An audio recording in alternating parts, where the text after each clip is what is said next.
Regardez ces images. Des terrasses de café, des rues. Elles ont un point commun. Les femmes semblent effacées. Dans certains quartiers populaires, les hommes occupent les lieux et les femmes subissent. Dans cette banlieue parisienne, nous suivons deux militantes de la Brigade des mères. Nadia Remadna et Aziza Saya se battent pour la liberté des femmes dans ces quartiers. Pour nous montrer la réaction des hommes, elles filment dans un bar en caméra cachée. Dès l'entrée, on leur demande pourquoi elles viennent. Cherchez qui, madame? On cherche quelqu'un. Un monsieur?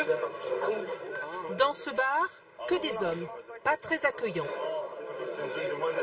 Le mieux, c'est d'attendre dehors. Pourquoi? Ici, il n'y a que des hommes. Bah, c'est pas grave, on vit dans un monde où il y a des hommes et des femmes. Ça vous dérange, vous?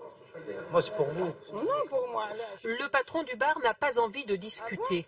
D'autres hommes sont choqués de voir ces femmes. je m'en fous, on va se faire discrète, petite dans un coin. Il n'y a que des mecs dans ce café. Et comment c'est normal qu'il n'y a que des mecs? Imagine que tu veux prendre un café avec une cousine, une amie, ta femme.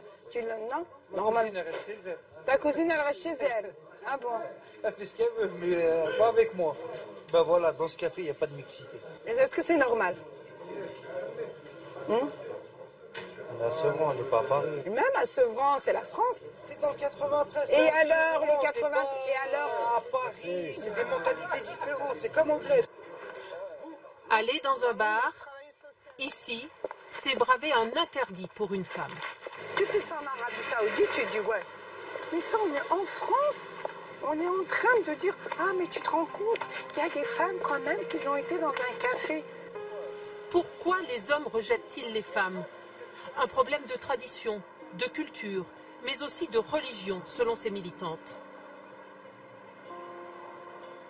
En 2005, quand il y a eu les révoltes des banlieues, ben, on a appelé les grands frères pour calmer les jeunes. Et puis voilà, ce qui dit grand frère, ça veut dire qu'on a exclu déjà la femme, on a exclu la mère, on n'a pas fait appel aux parents, ce qui aurait été plus légitime. En fin de compte, on a donné la place à ces hommes qui aujourd'hui, ben, j'allais pas dominent, mais qui ont pris les quartiers, qui ont pris la place, quoi. L'islam, ils l'ont mixé. Pour moi, l'islam, c'est comme le code pénal maintenant.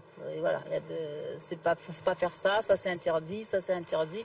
Tout est interdit, alors qu'on est en France quand même. Et aujourd'hui, je pense que Pendant l'interview, une voiture s'arrête. Voilà, on ne peut pas se dire que notre combat est légitime.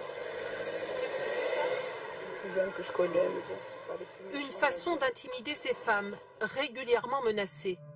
Elles préfèrent arrêter l'interview. Dans cette banlieue de Lyon, des femmes semblent s'être résignées.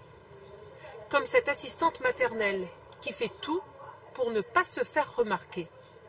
On met des vêtements sombres, des pantalons, pas de jupe, pas de maquillage déplacé, de rouge à lèvres rouge, c'est pas possible. Voilà. On s'efface, on essaie de s'effacer, d'être le plus discret possible. Pourquoi? Parce qu'on a peur, tout simplement. À Rieux-la-Pape, 20% de chômage, de nombreux commerces fermés. Les maîtres des lieux sont de jeunes hommes. Peu de femmes dans la rue et notre caméra n'est pas la bienvenue. Allez, on y va les filles, on va faire quelques commerces. Des femmes ont pourtant décidé de se battre. Régulièrement, elles organisent des marches. Habitantes du quartier, de tous bords politiques, elles veulent reprendre leur place, s'imposer. Comme dans ce café fréquenté uniquement par des hommes. On est cette notion de convivialité, oui. Voilà, oui. De convivialité, parce que c'est important dans une ville. Oui. Que ça se mélange, qu'il n'y ait pas un endroit où on passe voilà, comme ça. Il faut que tout le monde soit à l'aise, et puis aussi qu'ils amenez vos femmes, enfin. Embarrassé, le patron se défend. J'accepte tous les clients. J'ai pas de problème avec les femmes, ni avec les hommes, ni avec tout le monde. Mais ici, aucune femme. La priorité de l'organisatrice des marches, c'est de convaincre les habitantes musulmanes de participer. Mais notre but, un petit peu, nous, de mélanger. voilà, ce qu'on aimerait, Oui, mais après, il y a les convictions religieuses qui font que la femme, elle peut pas trop se mélanger. Enfin, elle peut pas du tout, même il n'y a pas de mixité en fait.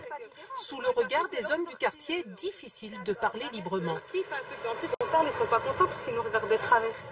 voyez où votre fille boire un café là.